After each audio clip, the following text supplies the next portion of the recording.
ఆ ఊరు అందరిలోకెల్లా ఒక ప్రఖ్యాతిగాంచిన కుటుంబం కూడా కాదు. వారు చంద్రదేవతను ఆరాధించే వాళ్ళు. ఈ మనుషుడు దేవుడు కోరుకుంటాడని ఎవరైనా గ్రహించగలిగారా? బాగా గమనించండి. ఇద్దరు బొమ్మలు అమ్ముకునేవాడు, చంద్రదేవతను ఆరాధించేవాళ్ళు, విగ్రహారాధికులు.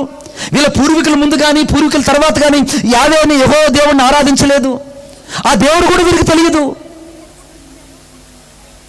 ఒక తెలియబడినటువంటి ఒక వ్యక్తిని దేవుడు తెలుసుకొని వెంబడించాడు. ఈ రాత్రి నీది నా దైవ సాక్ష్యం.